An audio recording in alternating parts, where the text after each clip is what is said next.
Same boots, 1,000 days apart. Before you spend over $200 on Blundstones, you need to see this. After 3 years of daily wear, here's my verdict. These are the only boots you'll need for the next 5 years. Yes, even at over $200. In today's video, I'll be covering the details of the boots, the wear and durability of them over the last 3 years, and how I styled them in my wardrobe. Let's jump in. Here are the boots that I bought. These are a women's original number 2215. They are a high top style, and they are in the color camel. I originally bought these in October of 2022, and originally I paid $234 for these boots, which is hilarious because they're actually cheaper now. Since buying these in 2022, these have quickly become my daily boot that I reach for. It is rare that I go a week without wearing these. They are my go-to boot when I don't know what to wear with an outfit, and they go with everything in my wardrobe from pants to dresses. And later in the video, I'm gonna share a bunch of the outfits that I've worn with these boots, so stick around for that. But first, we're gonna talk about the most important part of any review, and that is how these have worn over the last 3 years. First things first, I'm gonna talk about the sole. So looking at this, I feel like they are in great condition.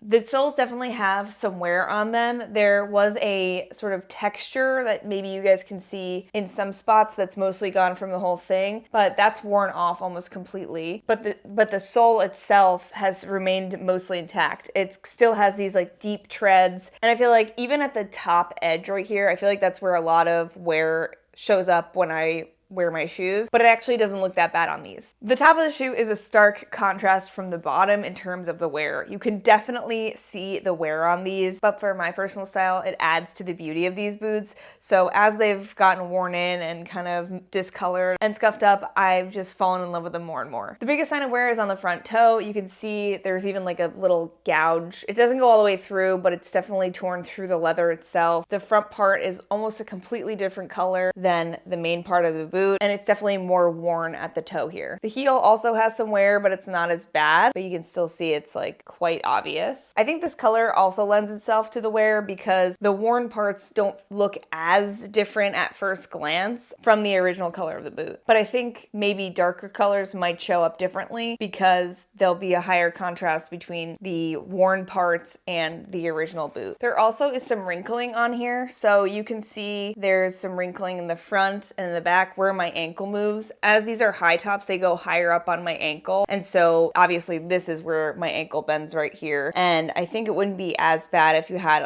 the lower versions, but with the high tops there is some wrinkling. It doesn't bother me, but that might be something you keep in mind. What really surprised me in a good way is the elastic panels have really held up super well. I have a pair of Dr. Martens Chelsea boots, and they also have the elastic panel, and the elastic panel is so stretched out. It has that like waviness on either both boots or one side of one boot. As you can see, there's a little bit of waviness on this side. Maybe you can't even see it. It's like this little tiny bit right here has a little bit of waviness, but other than that, there's no other loosening or wear in terms of the elastic panels on these boots. And that's something that really impressed me because that's something that makes me want to replace my boots is when these get wavy and loosened and worn. So this definitely shows me that these are a high quality boot and that they are long lasting. Particularly because every time I put these on, I am stretching out the panels to get my foot in. Let's talk about construction. There is like a loose thread right here, but that's the only, I don't know, weakness I see in the construction here.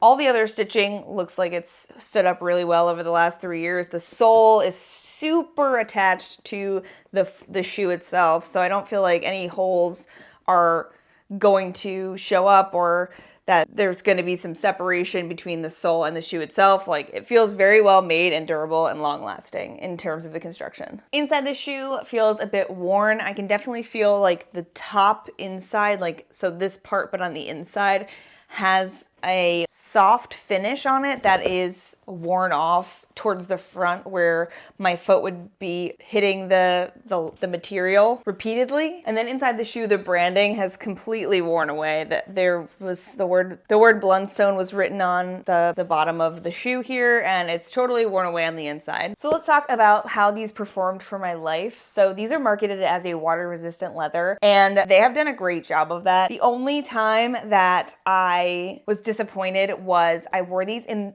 deep, deep snow, and I was walking dogs, so I was walking around in the snow for hours, and eventually the water did seep through, and that was in 2024. 2 years after I got these, I did notice that the water wasn't being kept out as I had hoped. I just know not to wear these in snow and to wear snow boots instead. That's fine with me. It's not a big, huge disappointment, and I think that for rain, these are fine still. I haven't had a problem wearing these in the rain where I feel like it soaks through to my sock. The snow is really where I have to draw the line. Break-in time for these was very little. I think I maybe wore these twice, and I didn't feel like they were incredibly difficult to break in. Sometimes you get a pair of shoes and you have to wear like 5,000 band-aids and just like grin and bear it while your feet are getting shredded to break in shoes that will eventually be like the most comfortable shoes you own. But for these, I didn't have to do that. They ended up being extremely comfortable after 2 wears, and they were my go-tos for any time I was walking around in cooler temperatures for a long period of time. These would definitely be the thing that I'd be reaching for. The best example that I can give for their durability was when I was dog walking as a part-time job, and so I was walking dogs 4 hours a day, 5 days a week, and a lot of the times I was reaching for these in cooler temperatures. 1, because they were super comfortable and easy to walk in for long periods of time. 2, I didn't have to worry about rain or gross weather, mud. These could handle it all. And 3, I didn't have to worry about them being scuffed or dogs stepping on them or anything like that because I loved how they were wearing, and I feel like the wear was adding to my love for them. These really got me through hours and hours and hours of walking outside, and they held up with their durability and comfort. So finally, let's talk about value. So in October of 2024, I started tracking my wardrobe. Every time I'd wear something, I would track it in the Index app. So I have been tracking these for almost 1 whole year, and I have worn these 61 times in 1 year. So to get cost per wear, I'm multiplying 61 times 3, and that will be 183, and dividing it by 234, the price of the item, to get my cost per wear, which is about $1.28. So I would say that's definitely worth the investment. As you can tell, I love these boots, and I would definitely buy them again. I'm gonna keep these particular color until they fall apart, but I'm even considering buying the same style in a different color to add to my collection because I've just been wearing and loving this style so much, especially now that they're a bit cheaper than when I bought them originally. Here are multiple outfits that I've worn with these boots. Somehow they go with pants, trousers, jeans, dresses, skirts. They feel so versatile within my wardrobe. I feel like they could go with almost anything that I own, and I love styling them throughout fall and winter. So the pros are they're a well-made boot that's extremely comfortable, and they're even great for hiking or rainy days. The cons are the wear. It definitely shows a lot of the wear. It doesn't bother me too much, but I do wish this little nick was not there.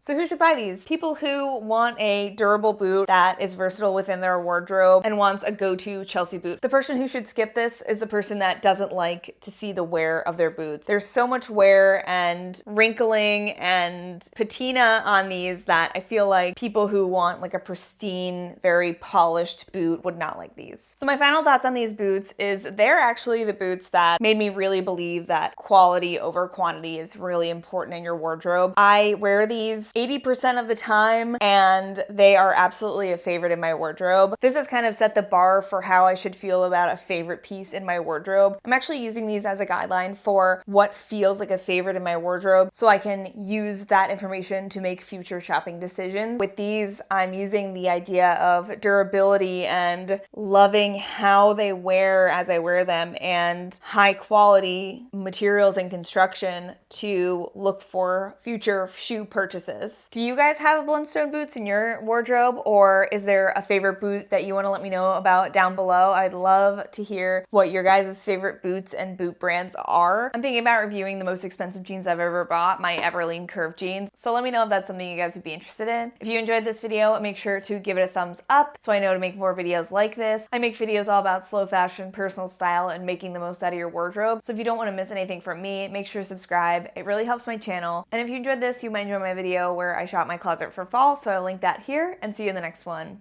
Bye!